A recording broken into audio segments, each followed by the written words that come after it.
İsmim Profesör Doktor Hulusi Gürel. Kadın hastalıkları ve doğum uzmanıyım. Kadın hastalıkları ve doğum tabii çok geniş bir bölüm.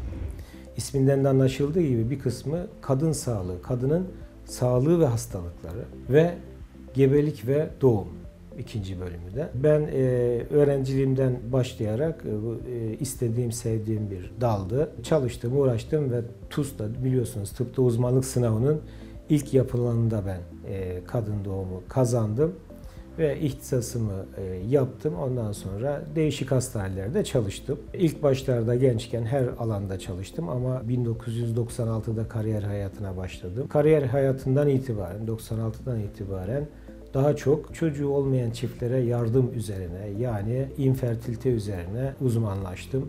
Sonra bu konuda doçentliğimi aldıktan sonra 1998'de 2 yıl Türkiye'de kurumlardan istifa ettim. ABD'ye gittim. 2 yıl tüp bebek üzerine çalıştım. Sonra döndüm.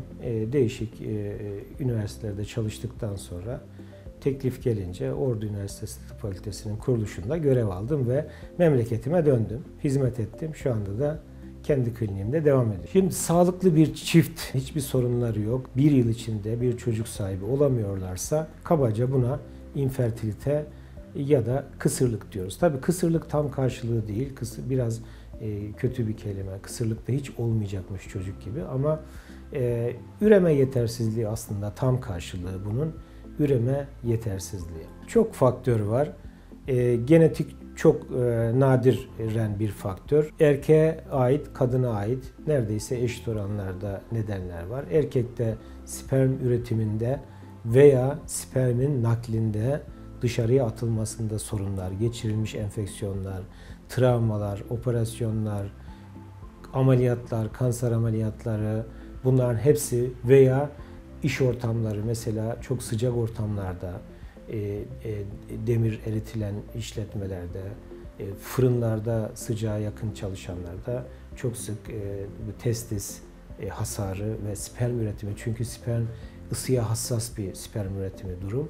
Isı yarım derece yükseldiğinde sperm üretimi ciddi anlamda hasar görüyor, zarar görüyor gibi erkeğe ait nedenler var. Onun dışında enfeksiyonlar tabii. Kadınla, yani bizim bir kadın doğumcunun ilgilendiği kadınla ilgili olanlar ise çok sayıda. Bunlar bir organik, yani rahminde sorunlar olabilir, anormalik rahmi hiç olmayabilir, yol tıkalı olabilir, anomaliler, perde vesaire olabilir. Yumurtalıkla ilgili doğuştan genetik işte orada rol oluyor. Seyrek de olsa genetik olarak yumurtalıkları çok erken, daha anne karnındayken yumurtalıkları iyi gelişmiyor ve yumurta üretemiyor. Bu tür hastalarımız olabiliyor.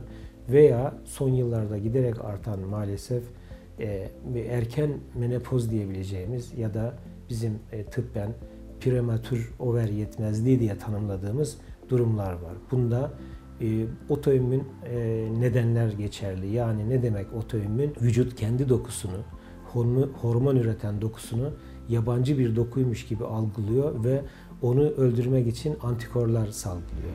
Yani kendi dokusunu kendisi tahrip ediyor. En çok tiroid bezinde görülüyor. Guatr olarak karşımıza, hipotiroid olarak karşımıza çıkıyor. Ondan sonra da yumurtalıkları tahrip ediyor. O yüzden ben bu çok gözden kaçıyor. Hastalarıma mutlaka ilk baktığım şey mutlaka tiroid.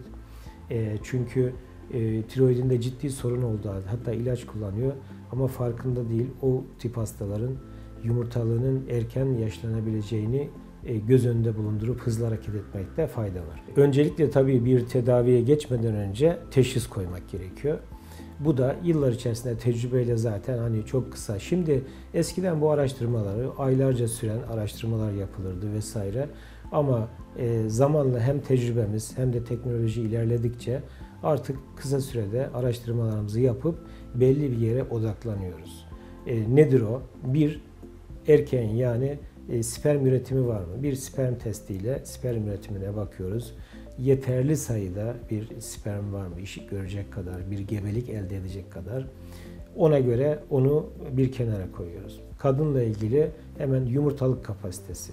Bunun da çok yolu var. İşte AMH testi vesaire ama en güzeli, benim de en çok kullandığım ultrasonda antral folikül sayısı. Yani yumurtalıklarda adetin ikinci, üçüncü günü ultrasonla baktığımızda kaç tane küçük henüz gelişmemiş yumurta sayabiliyoruz. Bu yumurtalık kapasitesini oldukça iyi gösterebiliyor.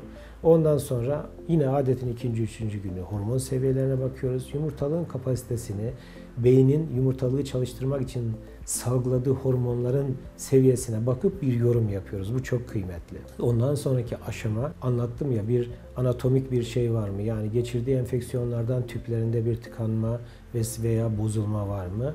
Rahim içerisinde bir perde veya benzeri anatomik bozukluk var mı? Bazen geçirdiği bir enfeksiyon veya daha önce geçirdiği bir diyelim ki düşük yapmış, kürtaj olmuş, enfeksiyon oluşmuş, ya rahim içinde yapışıklıklar olabiliyor.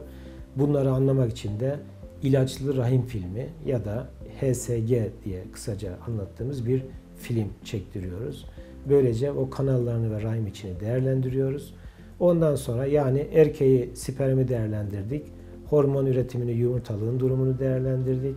Efendim başka tiroidinde bir sorun var mı? İnsülin direnci var mı? Kilolu bir hasta mı? Bunları da hepsini bir değerlendirmeye almak lazım. Hemen pat diye bir gelişigüzel tedaviye başlarsak başarı şansımız düşük olur. Çiftimiz sıkılır, bunalır. Bizim hasta gruplarımızda en çok sorun yaşadığımız infertil çiftler. Neden? Çünkü biz biliyorsunuz çocuk seven bir toplumuz. Çiftin birkaç ay içerisinde çocuğu olmadığı zaman çevresi, ailesi başlıyor sormaya. Niye olmuyor, nedir, işte olmuyor mu, kimden olmuyor, kimde hata var? Veya tedaviye gittiğini öğrenince ne oldu, olmadı mı, o doktor iyi değil, bu doktor şöyle, şu doktor böyle, bu doktor böyle. O kadar yoğun bir baskı oluyor ki aile, çiftimiz bunalıyor. O nedenle çok iyi araştırıp ondan sonra bir tedaviye başlamak başarı şansımızı hem de çiftimizin psikolojisini bozmamak açısından çok önemli diye düşünüyorum. Şimdi burada bütün dünyada üzerinde anlaşılan bir şablon yok. Yani şöyle yaparsa şöyle, ama zamanla her hekimin geliştirdiği bir şablonu var. Benim şeyime göre kadın 38 yaşında olmuşsa ben hastama önce diyorum ki en iyi şansın tüp bebekte olur. 38 yaş benim için kritik. Ama bu illa 38'e kadar beklenecek anlamında söylemiyorum. Ama hastam geldi 39 yaşında. Yumurtalıkları çok iyi, her şey çok iyi. Verdiğim bilgi şu: en iyi şansınız tüp bebekte olur.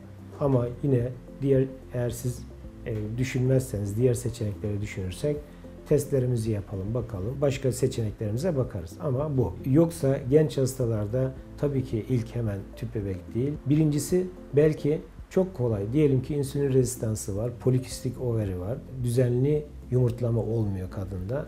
Bu hastada basit bir diyet ayarlamayla vereceği 5-6 kilo kendiliğinden bir gebelikle sonuçlanma ihtimali oldukça yüksek. Yani hiçbir şey yapmadan sadece diyetle düzeltebilirsiniz. Bir hipotiroidik bir hastada vereceğiniz basit bir ilaç yine birkaç ay içerisinde kendiliğinden hamile kalmasını sağlayabilir. Prolaktin hormonu yüksekse vereceğiniz bir ilaç 3-4 ay içerisinde bir hamilelikle sonuçlanabilir. Dolayısıyla hiç ilaç kullanmadan veya basit ilaçlarla sağlayabilirsiniz, ama gittikçe ciddi. Bizim hızlı hareket ettiğimiz hastalar, bir yaşı ileri hastalar, yani dediğim gibi benim kriterim 38 ama 35'in üstü her zaman kritik. 2. Uzun süredir uğraşan hastalar. O da benim için 5 yıl ve üzerinde evliliği olup çocuk isteyip de 5 yıldan uğraşan hasta benim için acil bir hasta. Yani hızlı hareket etmem. Niye böyle? 5 yıldır birçok hekime gitmiş, birçok hastaneye gitmiş, birçok tedavi görmüş. Basit bir nedeni olsaydı illaki bir sonuç alınacaktı. O hastalarda daha hemen hızlıca araştırmaları yapıp daha sonuç alıcı tedavileri ve eğer başka bir neden yoksa, bazen diyorum ya çok basit ve gözden kaçmış nedenler olabiliyor. Cerrahi gerektiren durumlar olabiliyor. Hastanın durumunu saptayıp hastaya, çifte olduğu gibi anlatıyoruz. Benim prensibim bu. Seçenekleri sunuyoruz ve o seçenekleri çift karar veriyor. Yani tüp bebekse o karar veriyor. Ama tüpleri çok kötü veya kapalı bir hastada artık hani ne yapalım? Eskiden biliyorsunuz cerrahi, mikro cerrahiler de yapıyorduk. Hala bazı kriterlerle, cerrahiyle güzel sonuç alabilecek hastalar var. Ama cerrahiyle iyi sonuç almayacağını düşündüğümüz ileri bozukluklarda tüp bebeğe gitmek her zaman çok daha başarılı bu durumlarda.